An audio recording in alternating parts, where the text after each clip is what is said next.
Hello, in this video we're going to talk about one of my favorite subjects. We're going to answer the question why established businesses cannot innovate and cannot create new engines of growth. This is one of my favorite topics, and just by introduction, my name is Dave Linhart. I'm the founder and CEO of Insight Studios, and I started my career working in Fortune 500 companies. Companies like Procter & Gamble, AT&T Wireless, Experian, and Amazon. And at those companies, I was an innovator. I always ran to the new thing. You could call me an intrapreneur. I created new products, new lines of business, and turned around existing businesses. And then I left corporate America, and I started creating startups. And I've been building startups for 20 years. And now I'm coming full circle, and I'm helping established businesses take advantage of everything I've learned about creating new engines of growth from scratch. And I now work with visionary CEOs and other business leaders to create new engines of growth for their existing businesses.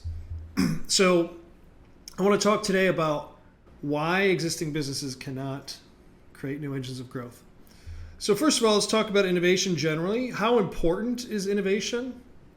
Well, in a recent survey by PricewaterhouseCoopers, they surveyed over 246 CEOs around the world, and they revealed that 97% of CEOs see innovation as a top priority for their business. Now, anybody who's run surveys knows that 97% is a pretty big score. And so what you'll find is that CEOs always talk about innovation. They always talk about how innovative they are. And you would think that every company in the world is the most innovative company in the world, which of course is not true. And then secondly, what's changed a little bit in the last 3 years or so in particular is that CEOs see more of a personal role for them to play, both as an innovation leader and as a visionary. And so one of the things I want to point to today is kind of the differences between types of innovation and why these companies will struggle to accomplish their goals. Okay, so we talk about sustaining innovation and disruptive innovations. And these are terms that were created by Clay Christensen, who I studied under at Harvard Business School. And one of the things that Professor Christensen observed is that there's a different type of innovation that occurs typically by new entrants or by startups. And these innovations end up disrupting the incumbents in the existing business models. And not only do they disrupt, they actually end up beating the incumbents. So if you think about it, big companies traditionally have a lot of competitive advantages. They have more customers, they have more money, they have more distribution, the list goes on and on and on. And these advantages often will keep new entrants out of the market. But in certain situations, if a new entrant follows a disruptive innovation strategy, it can actually beat the big company and beat them quite handily and get them into a place where they really cannot compete and they end up being destroyed. So it's important to make a distinction between sustaining innovation and disruptive innovation. And I'm going to use my alma mater's reference here to define these things. So sustaining innovation is really very simple.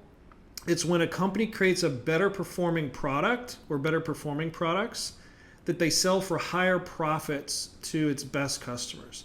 So this is where a company really just focuses in on improving, making their products better, and improving the margins. This is also known as improving their existing business model, and doing known things, okay? So things are known here. They know who the customers are. They know what problems they're solving. They know that their products work. They're just making them better and better and more profitable. In contrast, disruptive innovation is when a company with fewer resources moves upmarket and challenges the incumbent business. And they do this in one of two ways. One way is they focus on the low end. They take a low-end disruptive approach. And they develop a lower cost business model, really focusing on the lower end segment, the segment of the market that's not as desirable to the established company or the incumbent. So they kind of attack in an area that the incumbent doesn't really care that much about. as a way to get into the market. The other approach they can create is create an entirely new market by really sub-segmenting the existing market or finding a little niche within that market that is underserved, that the established companies are just kind of ignoring or aren't providing an optimal product or service or customer experience. And so they focus on that. Both of these types of disruptive innovations really we're talking about creating new products in new markets and new business models. So this is really about doing new things that are new and different from the incumbent. And what's interesting is when you throw these two things together, an established business that's following sustaining innovation and a new entrant that's following disruptive, what's interesting is that the disruptor almost always wins. And what happens is that the disruptor is going after a lower margin segment. And so the response from the established business who is optimizing margin, they move away from these lower margin segments and they go focus double down essentially on the more profitable segments. So these new entrants are coming in at the bottom of the market. The established company is kind of giving them that ground because they don't want to go down and serve that market. It's not as profitable. And then once that new entrant establishes a foothold in the lower end of the market, they start moving up market with a better product, a lower cost product for customers. And essentially they push the incumbent completely out. So this is a problem if you're an incumbent. It's great if you're a startup because you can quickly become a very valuable company. So does this matter? Okay, well, one way to look at this is how often does this happen? If you look at companies that are in the S&P index, you can track how many of these companies are entering and exiting the S&P. And S&P index are the most valuable 500 companies. And what you see are some really good examples. And then in fact, over a 20-year period, 75% of the S&P turns over, meaning companies that were in the S&P 500 20 years later are no longer there. 75% of them are gone. And so some of the examples that are shown here, Wendy's, Circuit City, Sears or Radio Shack, some retail examples of retailers that have just gone. They just don't even exist anymore. And then you have other companies entering like Amazon and Apple and Google and Facebook. I mean, these are all companies that we know or that we think of as innovators, and they've completely disrupted the markets they're in. So it does matter, and it happens all the time. And in fact, this rate of churn that's happening within the S&P is actually increasing over time. It's happening more often, faster, as more technologies get developed and more companies embrace disruptive business models. So one of the highlights I want to point in terms of kind of the mindset difference between a innovator who's sustaining and an innovator who's disruptive. And I recently had a conversation with a friend and started thinking about Apple. And I was thinking about Apple before Steve Jobs. While Steve Jobs was there and then after Steve Jobs. And one of the things that came to mind was the difference in iterations between the iPod and the iPhone. Now, the iPod came out. The iPhone obviously didn't exist at the time. Steve Jobs was heavily involved in the innovation process. And just look at all of the iPod iterations and pay attention to the dramatic changes that were made here in form, factor, and function, and just the basic features. And obviously we're just talking about the hardware side in this place. So you have the original iPod, who had a little monochromatic screen and the wheel for selecting songs, had very limited storage and limited capabilities. But some of these versions were just like simple clip-ons that had no screen, no interface. The click wheel had changed a bunch of times. In some cases, it was a little iPod Nano, which is just like a memory stick without even the wheel on it. And then they brought the wheel back, and then they added video to the iPod Mini. And so they had multiple iterations, and it almost seemed like every couple years, Steve Jobs and his design team just like threw everything away and created something completely new from a clean sheet of paper.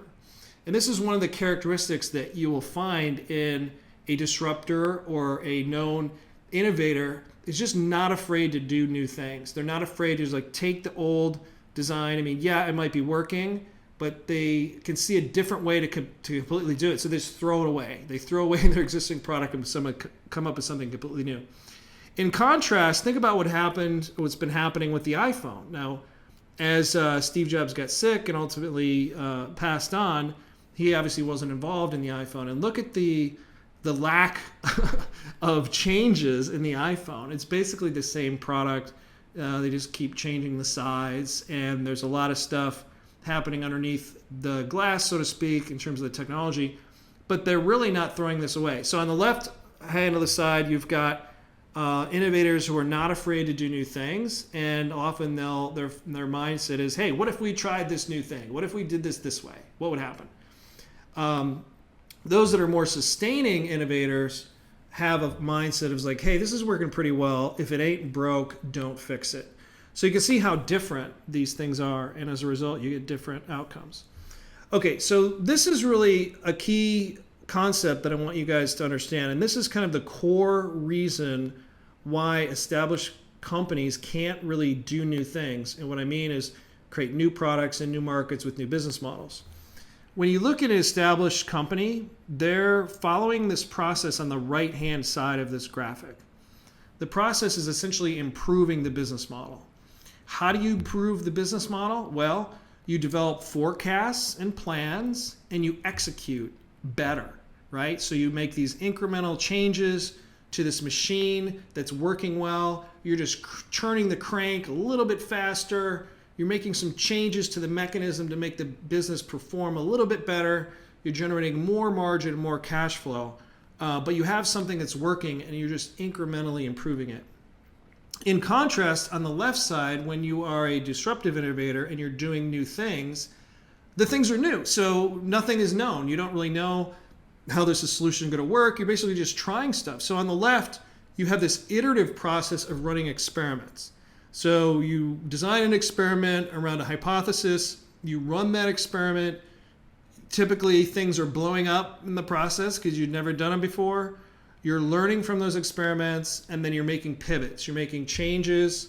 They could be small changes to how you're thinking about the elements of the business model, or they might be complete pivots where you're going a completely different direction. And essentially what you're doing is you're searching. You're searching for a business model. Things start out as being very unknown. We don't know who the customer are exactly. We don't know what the problems are. We don't know what the solution are, but we're going to run some experiments constantly here to figure these things out. Now, eventually, once you figure it out, you move into the other category. You move from an invent to an improve. But when you're doing something new, it's a very different process.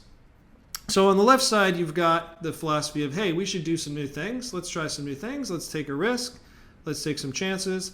And on the right, you have the philosophy of, we should stick to our knitting. Let's just stick to our knitting. Let's not get too creative here, guys. So on the right hand is more of a sustaining innovation philosophy. On the left hand is more of a disruptive innovation. So here's the thing. Not only is it hopefully you can see this is completely different processes for these two things. They're completely different. Not only that, it requires different personnel. So on the right-hand side, I think of that as what they teach in business school. So when I went to business school, the degree is a master's of business administration. What you learn is how to administer an existing business. So you have a proven process, you are a good soldier, you have field generals, you're basically doing a repetitive process that's scalable and repeatable, and you're doing it over and over and over again. You're becoming a master of execution, just a perfectionist, getting this thing down to a science. And so there's a certain personality type that does really well there, kind of a field general, a master of a known process, really likes to dig in and improve to be perfect.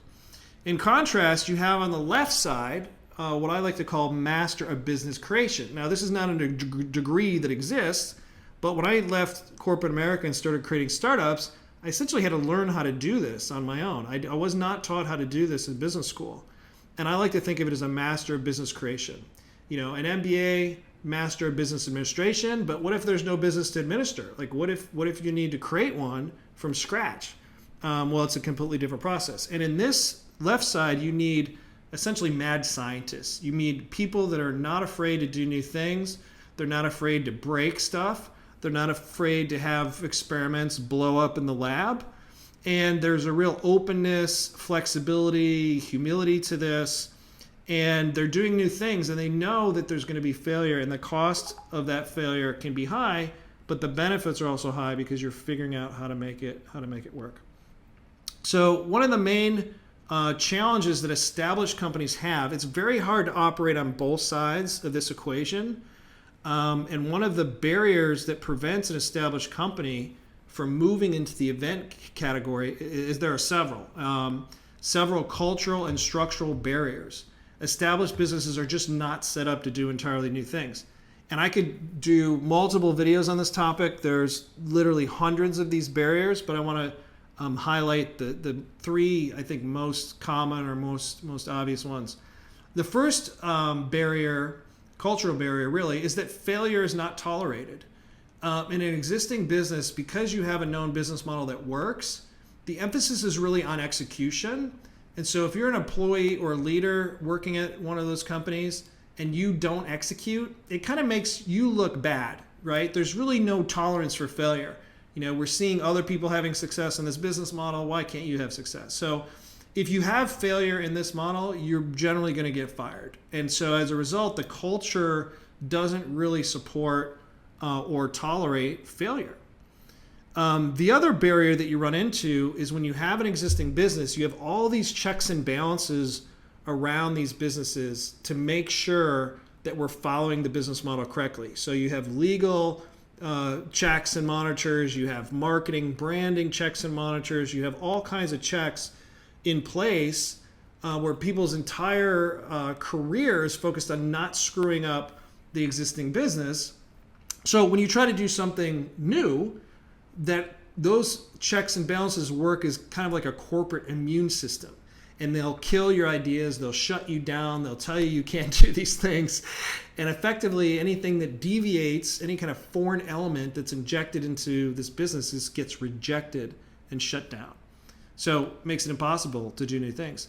And then the third big barrier is that you don't have any entrepreneurs. You don't have any people that want to do new things that are willing to take the risk of having things blow up. There's kind of no reason to do that if you're working at a company, and if you create an explosion, you're going to get fired. And so you won't find entrepreneurs at established businesses generally. And where do you find entrepreneurs? Well, you find them creating new businesses. That's what an entrepreneur does. And so these are the barriers that really prevent an established business from creating a new business model. Okay, the other barrier I want to throw out here is wrong incentives. So we alluded to it a little bit, but I want to share a personal example. My first job out of business school, I was working as a director of the consumer small business segment at AT&T Wireless. And long story short, I helped invent an entirely new product there called AT&T Digital One Rate. And this product was completely disruptive to the wireless industry at the time. It eliminated all roaming and long distance charges. It had a huge bucket of minutes that raised the minimum commit from $20 to $75, which was almost a 300% increase in the price. And it effectively stole all the high value customers from the existing providers.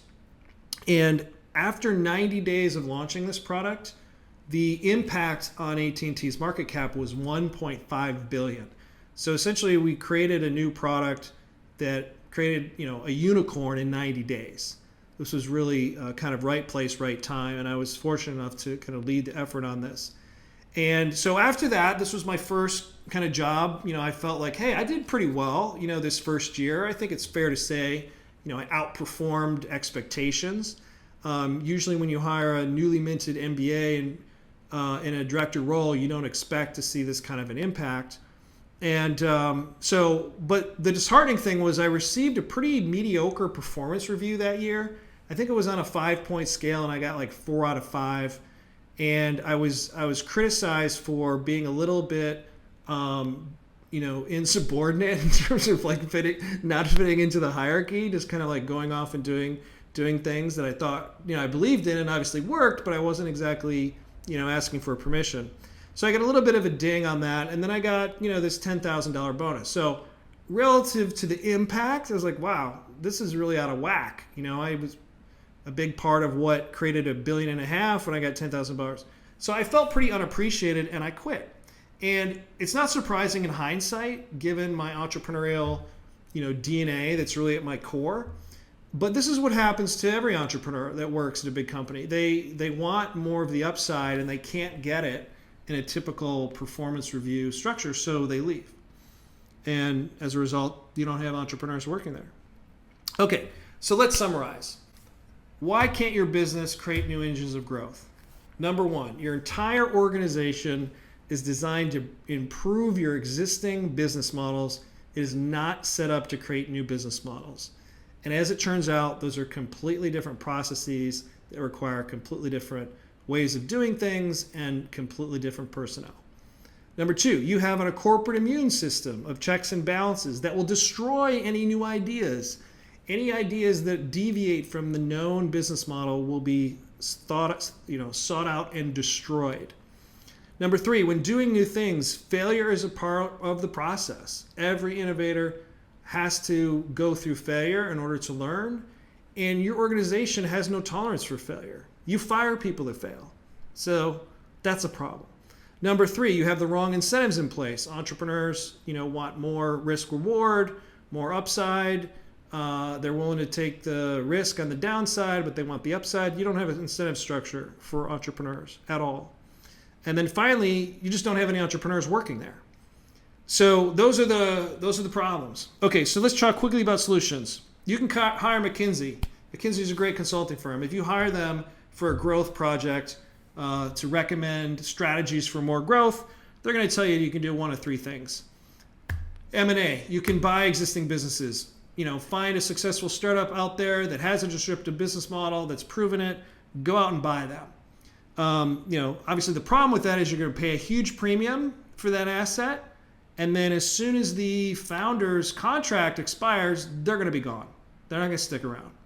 So you can do that. It's viable. But as we know, 90% of acquired M&A deals don't achieve their financial objectives. Number two, create your own corporate venture firm. Well, I don't know if you know this, but about 70% of private venture firms don't even return 1 times the money to their LPs from their fund. So corporate venture is not easy. Venture capital is not easy. It's extremely high hit rate. Most of the corporate venture funds that I've been exposed to, they kind of stick around for a couple years and eventually they go away. This is a very tough business. Number three, you can create internal innovation teams. We used to train corporate teams and we would teach them how to innovate like a startup, and it was a great program and we loved doing it. The problem is after the training, the employees would go back into the corporate machine and all their ideas would be destroyed. So that really doesn't work. So we've come up with what we think is the fourth option, something to consider, which is have us build startups for you. So we have a startup builder, product which allows us or enables us to create new engines of growth in partnership with existing businesses. And we provide 3 key things that corporations don't have today. And these are directly focused on addressing the shortcomings that we discussed previously. So number one, we use entrepreneurs. We're not consultants. We are entrepreneurs that love building startups. And often entrepreneurs are in between startups. Maybe they have had a successful exit. Maybe they had a failure. They're kind of looking for something to do. Often after going through a startup journey, our founders are a little bit, burned out and they're looking to do something else. And one of the great ways to replenish your energy is to work on someone else's problems for a while. And so we have a network of entrepreneurs that build startups for themselves and on occasion will build startups for companies. So we bring them to the table and have them create and run the projects. The second thing we have is a proven method. We have an innovation process that is the most efficient way to find product market fit. We've created a bunch of successful startups ourselves using this method. We also use this method to help companies create new engines of growth. Of course, it's the same process, figuring out how to get to product market fit, how to focus on customer problem, solution, and path to customers. It's a great process and it works, and we bring that. So we're not inhibited by any existing corporate innovation process. We have our own.